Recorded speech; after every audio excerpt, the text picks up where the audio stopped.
You're on CYInterview. I'm Christianic, featured columnist Jay Billstein is with me today on CYInterview. We welcome on dancer Madison Antcliff.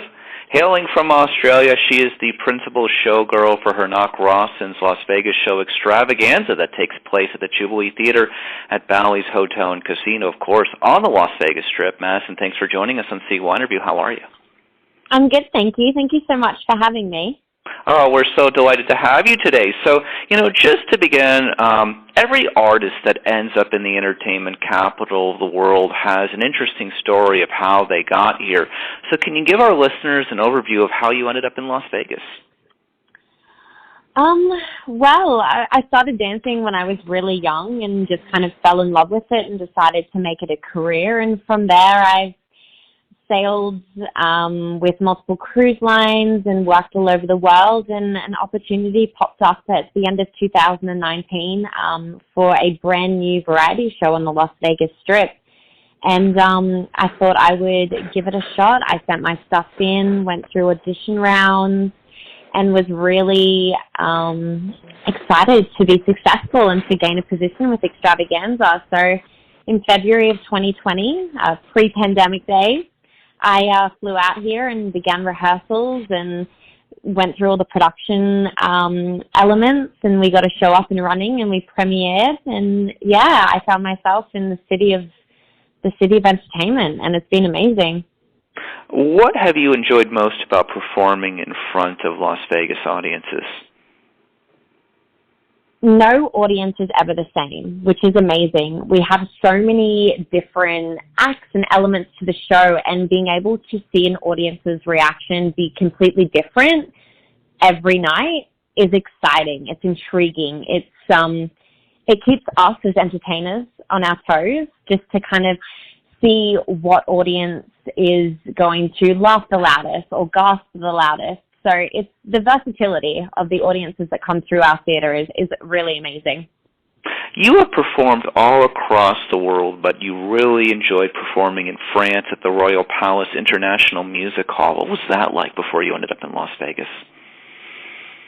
It was one of the best experiences of my career so far. Europe is a beautiful place. It is so rich in the showgirl culture.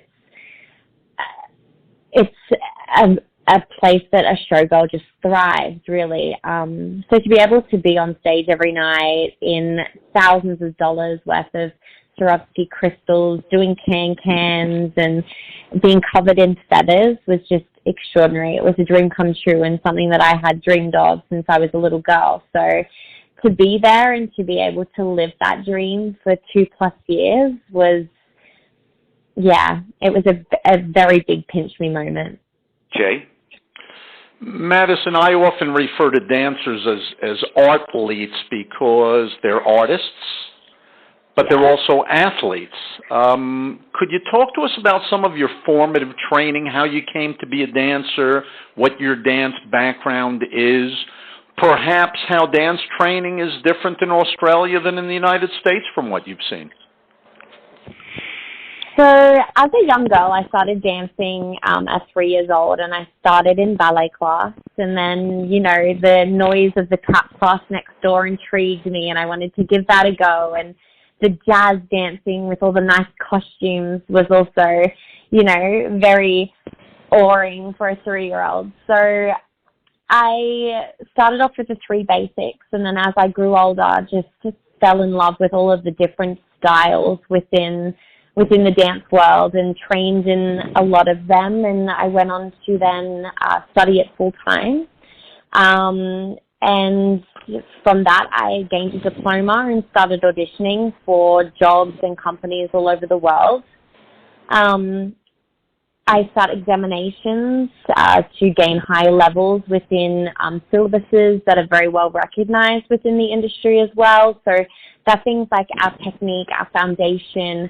So just really trying to gauge all dance styles and what really suited me and what became my kind of niche as well, and honing in on that. Also, we do strength training and a lot of core training and stuff like that as well. So we do train like athletes in that sense. But also, I think as we go and as we grow in the industry, we learn different styles and we learn different types of techniques and stage presence and stuff like that as well. So although my training started from such a young age, I feel like it has never kind of fully stopped, which has been really amazing. Every job has taught me something different. But I would say that Australian training in specific, we are very lucky to have such a wide range of styles available to us. I've had teachers from all across the world. They come and workshop and network with us. So they do like to hire Australian dancers worldwide, which is really nice because they say that we do have very lovely work ethic and base training. So that's always a compliment to the Australian industry. I always get the sense of Australia as a nation and the Australian people as being particularly athletic and particularly outdoor-oriented. Is that still true today? Do you see a big difference in that between American society and Australian society? Definitely. I think as a child, we're always, outside playing sports, and at school sports is such a big subject, and it is very much a part of the Australian culture. And we have beautiful weather down there, so we're always outside, playing in the fields or on the beach, swimming or surfing. So we are definitely a very active, outdoorsy, country down there. But I feel like America, especially Vegas as well, with the beautiful weather, there is a lot of sporting activity that you can go and do recreationally, which is amazing. And people are always, outside taking a stroll. So there's definitely some similarities. But, we do love the outdoors, the Aussies. I have not been down to Australia, but I certainly would like to get there at some point in time. I suspect for all of us, the pandemic has put a crimp to a certain degree in our traveling. It's also put a crimp in perhaps how much we get out and how much exercise we do. Not formalized exercise, but just generally moving around and going outside.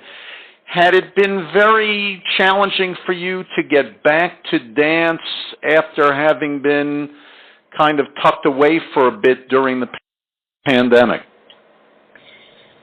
Definitely. It was, I actually took a year and a half off performing just because, unfortunately, due to the pandemic, there were, no classes available to even train, no shows to perform or tour with.